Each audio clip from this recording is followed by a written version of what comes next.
Film diawali dengan memperlihatkan seorang wanita bernama Ju-yeon. Di tengah rintikan salju, ia mengalami musibah, ban mobilnya terperosok. Sambil menelpon ayang bebnya, Ju-yeon tiba-tiba didatangi bapak-bapak keringnya yang menawarinya bantuan. Tapi, sang suami menyuruh Ju-yeon untuk menolak dan menunggu mobil derek saja. Lalu tiba-tiba,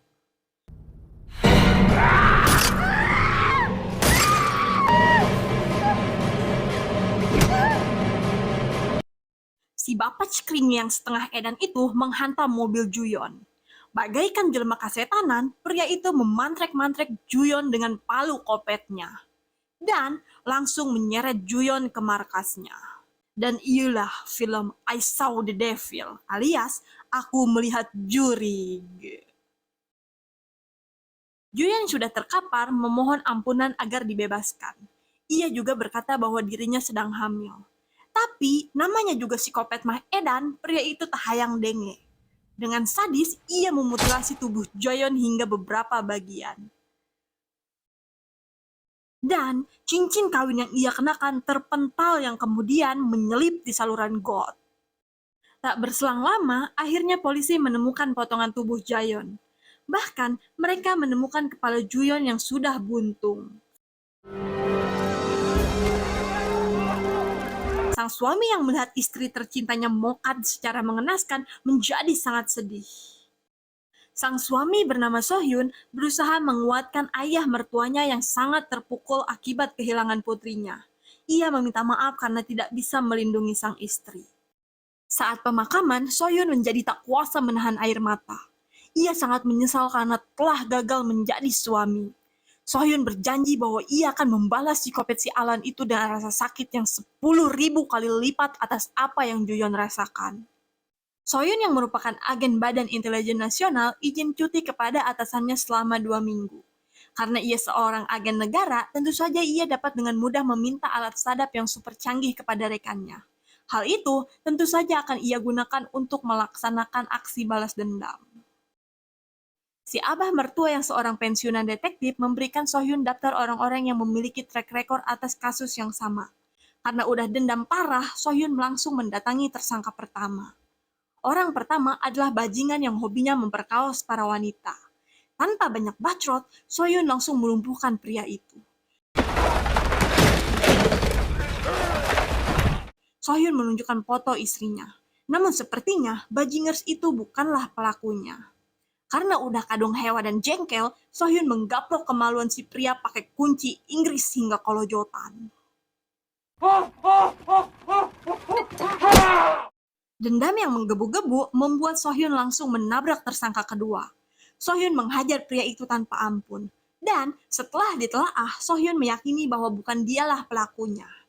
Dan kini beralih kepada tersangka ketiga, di mana memang psikopat itulah penjahatnya. Namun karena So-hyun udah sangat tunduh, ia memilih untuk istirahat dulu.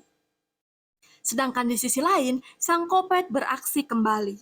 Ia mencari mangsa para wanita muda yang sedang sendirian. Karena ia edan dan heleng, dengan sadisnya langsung memantrek kepala korbannya hingga rungkad. Entahlah apa sebabnya yang ia inginkan, namanya juga psikopat, otaknya sudah gelo, membunuh menjadi kesenangan baginya. Keesokan harinya, So-hyun mulai mendatangi rumah si kopet. Tapi di sana hanya ada orang tuanya saja. Si emak dan si abah mengatakan bahwa anaknya sudah lama pergi. Si emak menyuruh So-hyun untuk bertanya pada Sowon, anak kandung dari si kopet Jung-chul.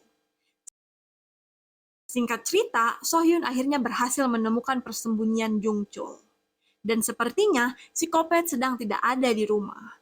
Di sana, So-hyun menemukan banyak sekali kancut sekon milik para wanita. Bahkan, So-hyun menemukan ruangan jagal tempat psikopat memutilasi korbannya. Dan yang paling membuat So-hyun sedih adalah ia menemukan cincin kawin milik sang istri. Psikopat Jung-chul yang profesinya menjadi sopir bus para bocil membuat naluri kopetnya bangkit tatkala ia melihat seorang gadis muda yang ketiduran sendirian. Saat proyek tiba, Jung-chul mulai melancarkan aksi kopetnya di tengah-tengah kebun. Saat ia hendak menggabrut paksa sang bocil yang sangat menggairahkan, tiba-tiba ia mendengar suara pria yang memanggil namanya. Karena sieun eta jurig, Jung-chul membawa arit sambil mencari orang yang memanggilnya. Yang udah tentu orang itu adalah Sohyun.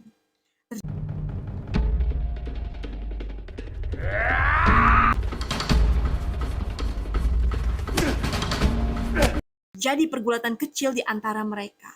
Namun karena Sohyun adalah seorang agen negara yang sudah terlatih, tentu saja mampu dengan mudah melumpuhkan psikopat Jung Chul. Karena udah sangat cengkel, Sohyun langsung mantog-mantogin si bebenget Jung Chul.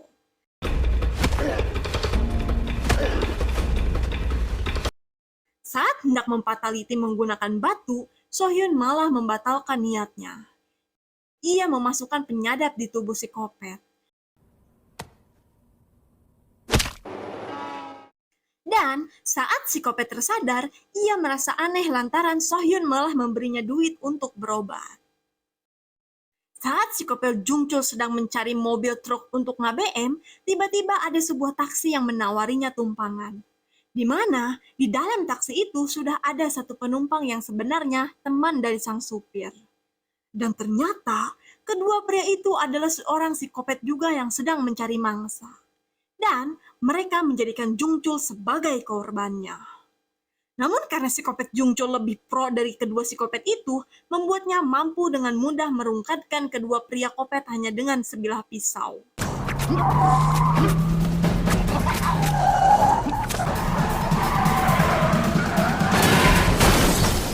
Dan bener baik, saat Jung Chul membuka bagasi, ternyata di sana ada korban dari psikopat. Jung Chul yang punya duit mendatangi sebuah klinik untuk mengobati lukanya. Di sana, ia terpesona melihat suster yang bohai aduhai sekali. Karena udah nggak tahan, Jung Chul memaksa sang suster untuk melepaskan pakaiannya. Si suster yang sian akan dicacak terpaksa menurutinya. Sohyun yang mengetahui apa yang psikopat edan itu lakukan, langsung ngebabuk Jung Chul hingga rungkad.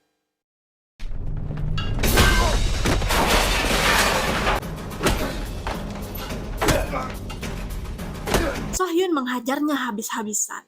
Bahkan, ia melukai kaki psikopat biar pengkor. Meski begitu, Sohyun masih membiarkannya hidup.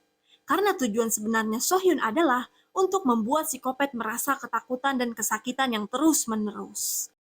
Jung Chul mulai merasa bahwa dirinya telah disadap.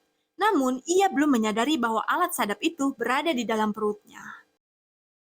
Jung Chul yang udah bararonyok mendatangi teman sejawatnya, yang dimana mereka adalah pasutri kopet pemakan daging manusia. Di sisi lain, Sohyun ditelepon oleh abah mertua.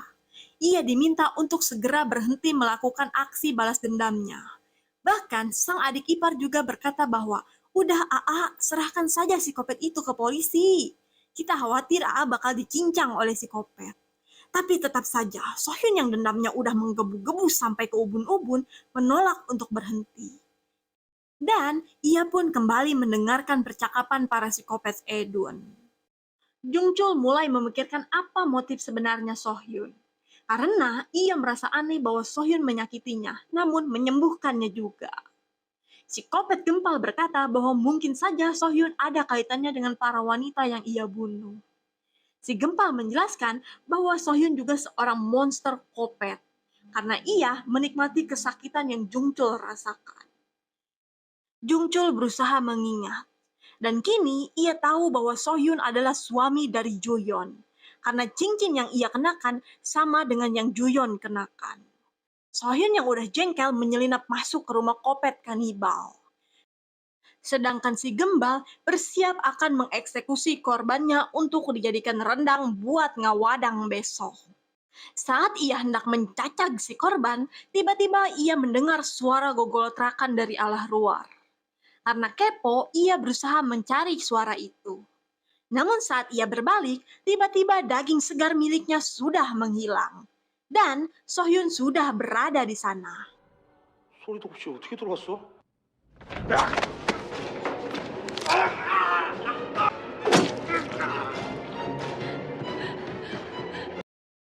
Jung Chul yang mendengar adanya keributan membawa bedil FF untuk berjaga-jaga. Saat Sohyun hendak mencincang si Gempal, tiba-tiba Jung Chul menembaknya.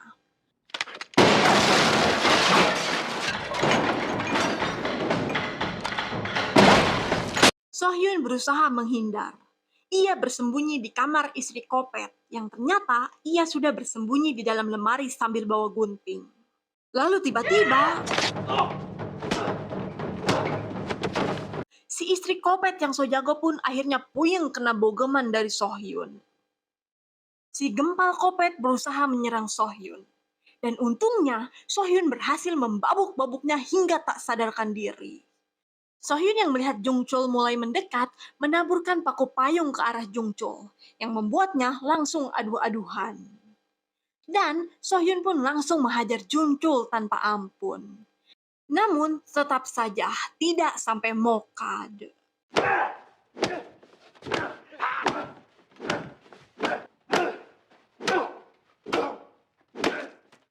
Keesokan harinya, polisi tiba di TKP rumah Kopet. Mereka langsung mengevakuasi pasutri Kopet itu. Kepala polisi Oh yang mengetahui itu perbuatan Sohyun meminta sang ayah mertua untuk menghentikannya.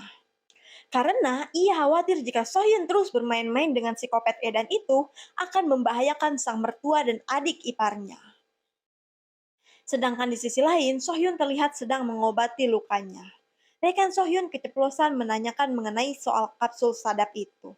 Yang ternyata di sampingnya ada si Kopet yang sedang berpura-pura pingsan. Saat si Kopet tersadar, ia yang sudah mengetahui ada alat sadap di lambungnya langsung bergegas menuju apotik. Sepanjang perjalanan, Jungchul ngacaprak Jiganu Edan, yang sebenarnya ia sengaja agar Sohyun mendengar apa yang ia katakan. Si Kopet berkata bahwa Sohyun akan menyesal karena tidak membunuhnya.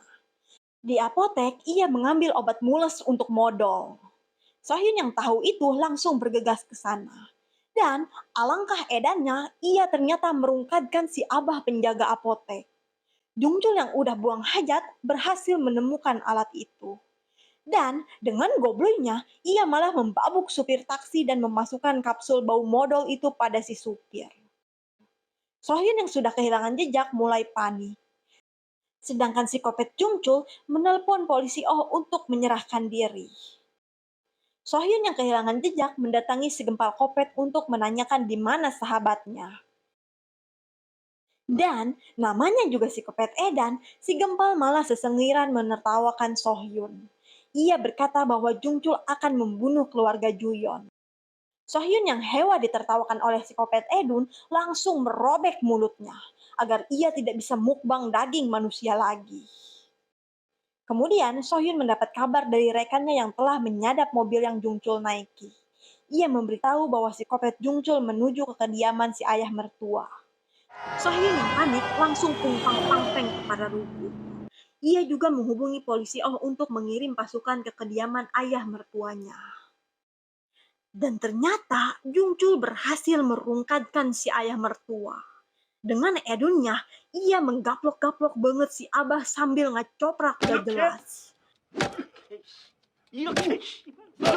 Bahkan adik Juyon yang baru tiba di rumah langsung ditubruk olehnya. Ince sangat jengkel melihat kelakuan si Kopet Jungchul. Dan lebih jengkel lagi melihat Sohyun yang tidak langsung merungkatkan si Kopet Heuleng itu. Sohyun menjadi sangat emosi melihat si abah udah babak belur. Dan emosinya semakin memuncak setelah tahu bahwa sang adik telah dilecehkan oleh si bajingan Heuleng itu.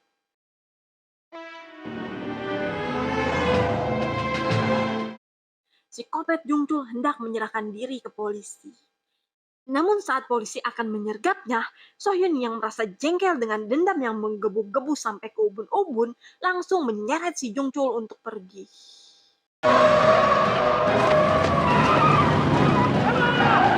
Sohyun tidak akan membiarkan si Kopet itu mati tanpa rasa takut dan rasa sakit yang sangat-sangat mendalam. Sohyun membawa si Kopet itu ke rumah jagalnya. Sohyun sekarang akan bersungguh-sungguh merungkatkan si Kopet si Alan itu. Karena udah hewa, Sohyun menyundut banget Jungchul hingga kolojotan. Namun, dasarnya si Kopet mah kuat, ia masih bisa-bisanya memaki Sohyun. Hal itu membuat Sohyun langsung mencocok pipi Jungchul hingga roek. Jungchul meminta merungkatkan Jungchul sebelum ia merasakan kepedihan dan ketakutan yang sangat-sangat pedih, hingga ia gemetar dan ompol di celana. Meski begitu, Jungchul tetap nyenyengiran ngaledek seolah-olah ia sudah menang. Tanpa ia sadari, Sohyun sebenarnya sudah menyiapkan rencana yang sangat-sangat membagongkan. Yang dimana Sohyun membiarkan Jungchul terikat pada mekanisme alat pemenggal kepala yang dipicu pada gagang pintu. Yang dimana ketika pintu itu dibuka, kepala Jungchul akan langsung terpenggal dan buntung. Dan ternyata Sohyun sengaja menghubungi orang tua beserta anak psikopat untuk datang ke sana. Sohyun juga sengaja meletakkan kapsul sadap agar ia bisa mendengar penderitaan dan kasihan yang Jungchul rasakan sebelum menemui ajalnya. Saat keluarganya berusaha membuka pintu, psikopat dengan susah payah gogorowokan meneriaki mereka agar tidak membuka pintunya. Dengan benget yang penuh ketakutan dan kasihanan, 진짜 안 열려. 안 돼! 아, 이거 이런 씨발! dan akhirnya ia pun mokad. Di akhir film kita diperlihatkan Sohyun yang menangis. Karena meskipun Sohyun berhasil balas dendam, itu tetap tidak akan membuatnya bahagia karena orang yang ia cintai tidak akan pernah kembali. Dan film pun habis. Oke guys, gimana filmnya? Sungguh ending yang sangat-sangat-sangat memuaskan, bukan? Apalagi kita disuguhkan dengan penderitaan, ketakutan, dan kasihanan dari psikopat Jungchul sebelum menemui ajalnya.